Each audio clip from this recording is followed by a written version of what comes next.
guys remember freaking Epic Games was suing Apple because they took Fortnite off the App Store because they didn't want to pay their digital tariffs. This was long before the famous tariffs that we won't talk about today because who gives a damn? This is a video by freaking Big A, aka Atrioc, fellow live streamer, I think. He streams, right? He has a giant chat on the stream. I'm fried. And Epic Games. Is there a good video about the Apple Epic Games trial and result? He's gonna find a video about it. From the perspective of Fortnite. All right, I'll take a look. It's a little shorter. Fortnite decided to do something. Well, can I just steal his source material then? How am I gonna react to your reaction, bro? I've been baited. Insanely popular PC and console game over to the mobile platform. Now, on the surface, it seems like this decision won't move the needle very much in terms of the reach of Fortnite and the Fortnite player base. It's probably not for us. Oh, he didn't watch that. First of all, I just thought it'd be funny to see a Fortnite POV, but I'm not so interested in someone talking about just Fortnite. All right, well, I was eating the whole time, so I'll just talk about it. Excellent. Let's do a little faith restored. Never mind. I never gave up on you, buddy. All right. You got I don't even care about that deepfake shit. iPhone. If you use anything or the on fact that your game made me squirt. They get 30%. Bang, bang, boom. Okay? Uh-huh. That doesn't mean just buying the app. That also means in-app purchases. That includes skins in Fortnite, etc. Epic Games and Tim Sweeney were like, hey, bro, we don't want to pay that. That's a third of our profit. So we're going to make an online web-based store where you can buy this. And then in the app, tell you to click this button to launch the store so you can buy it directly from us. Can't do that. Apple obviously doesn't want that. They want to keep getting their 30% juice. So they froze the app. They banned the app. They basically said that's against our rules. You not only can't have an outside store, but you can't tell anyone about an outside store. Yep. Okay? Apple lost their shit. They blocked it. This became a huge lawsuit where Tim Sweeney stood up for oppressed developers and game developers and apps everywhere and decided we're going to spend hundreds of millions of dollars fighting this in court for our benefit, but also for everyone else's benefit. They're also doing the same thing with Google. I think it is one of the most base things a billionaire like Tim Sweeney has ever done. Now, he's doing it for his own personal company's profit, but at the end of the day, they were big enough they could have gotten a sweetheart deal with Apple and ignored it. Instead, they stood up and they have fought it for years in court for, again, hundreds of millions of dollars. They spent $100+ million on legal fees, and they've also lost money from not having Fortnite on the App Store. Again, the amount they've lost could be upwards of $1 billion because they haven't had all of the money they've made. They were making hundreds of millions at the time. There's a lot of money they lost to do this. So it is actually like a pretty big deal. They've stuck to their guns and fought this out. And they're doing the same lawsuit against Google and still fighting that. It's pretty crazy. I'm impressed with Tim Sweeney. I don't like him on everything. I like him on this. Now, there's a few apps that are big enough to have market power. This would be like Amazon that have these sweetheart deals with Apple where they can push you to a different offline landing page. But even then, they were not allowed to promote it. Netflix is the big example. Netflix, YouTube, just really big key apps that can push you off platform, but they're not allowed to promote it. And one thing that Apple was specific about was like, hey, you can have a other landing page, but if you talk about it or you push it to be the primary thing, you're violating our terms of service. And they would do underhanded shit too, not just like ban your app, but like make it slower and harder to update. They would just do little annoying things that made it a pain in the ass if you didn't follow their rules. I didn't know about that. Have to pay through Apple where they got their fee, okay? And it's underhanded and it's shitty and it's monopolistic. A few years ago, the court ruled in Epic Games' favor, and they basically said, hey, you have to allow people to be able to have an offline land or an online landing page where they don't have to do this system.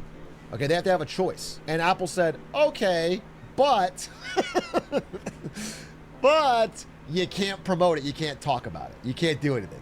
So they can have a landing page, but you can't talk about it. And so the judge recently ruled, hey, Apple, what you're doing is in violation of our original ruling. What you're doing is not in the spirit of the law. You're still f***ing over customers. You gotta do it in the spirit of the law. That want to have a separate landing page. Now they said, hey, no f***ing around. They have to have complete freedom to be able to pay elsewhere and talk about being able to pay elsewhere. That was the judge's ruling.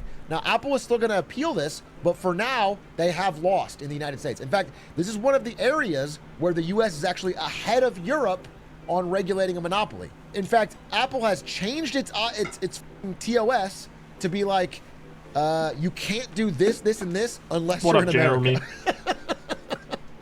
The TOS literally says you cannot push someone to an outside payment platform unless you're in America. So in this case, it's I thought your name was Jenny at first. That's why I said it's so weird. What up, Jeremy? Pretty big deal. It's a pretty big deal.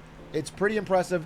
And it's, I think, an overall good thing for consumers. Again, consumers do not lose in any way by being able to have multiple options for paying.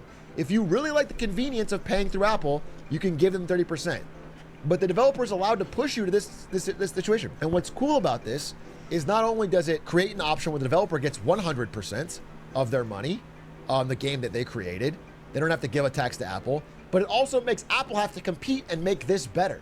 There's many stagnating bad things about paying through Apple. You can't get refunds easily. Like a developer can't offer you a refund. A developer cannot know if you canceled a payment, like why. They can't ask you why or do a survey. There's a lot of things the developers have been begging for with the Apple payment plan. They don't do because they don't care. They've had a monopoly. They don't have any reason to innovate or update or make this payment plan better. Now they do. So long story short, this is a pretty monumental breakthrough case. Tim Sweeney, I give a lot of respect for doing this, especially when investors in Epic Games probably wanted him to drop it. They probably wanted to be like, okay, just take a deal with Apple. We're big enough to get around this. We'll get a sweetheart deal. And everyone else... I mean, they can also spend, like, infinite money before it really starts to matter to them because they have infinite money, and also they will make so much more infinite money if they can make Fortnite on phone again. With in-app purchases, no 30%? Fuck Tim Cook. Get your own Fortnite V-Bucks. I am rooting for Epic Games in this lawsuit for clarity. Apparently, they've already won. Yep. But it doesn't feel like it yet as a consumer. And I respect it. I do respect it. I think this is pretty cool. Perhaps because it won't make a difference. And I think unless Apple wins the appeal, which they might, they got good lawyers, this will overall lead to a much better app ecosystem where more companies can get more of the money out of their apps they make and not have to give all the profits to the gatekeepers. The weird thing that would happen is if somehow Epic loses the case with Google. They should win both. But if somehow they lose the case with Google, well, then it's a weird thing where now Google gets 30%, but Apple doesn't. That would be weird. It needs to win against both. So that's the ideal outcome. Long story short, we're launching Get to Work on mobile. Perfect. Yes, let's go. And we're adding skins to it. So it's 100% to us. And so within the week or whatever. All right. I don't know if he's joking, but this video really subverted my expectations a couple of times, dude. I was really ready to hate on it at about this point. But then we came back around, and then he really sealed the deal by bringing funny roller skate game to mobile. This is the game he's talking about, for clarity. Get to Work, I've played it on stream before. It's the one where you go up the ramps on roller skates or whatever. It's really hard, but I'm amazing at it. The idea is that Fortnite will now be back on iOS.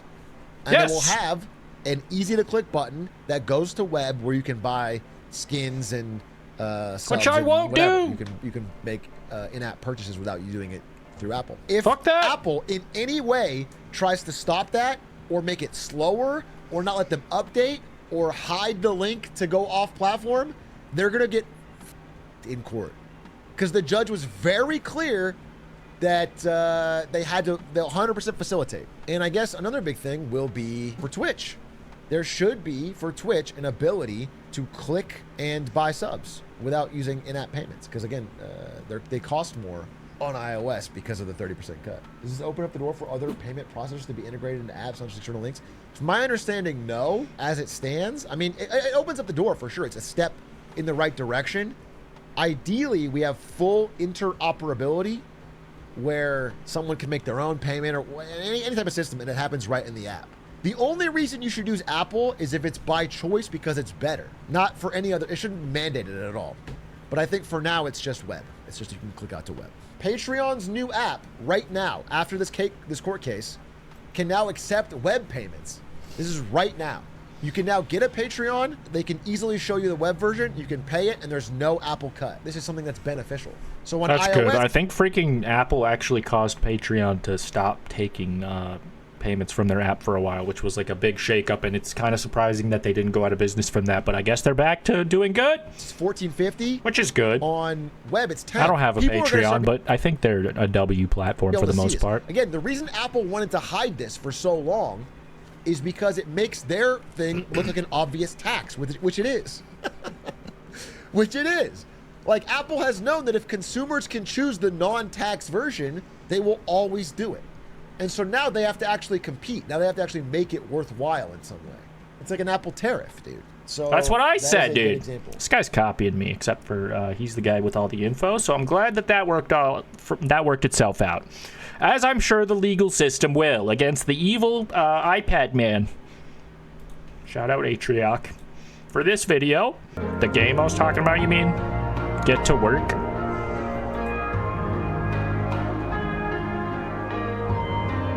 It's pretty fun, but it's difficult for sure.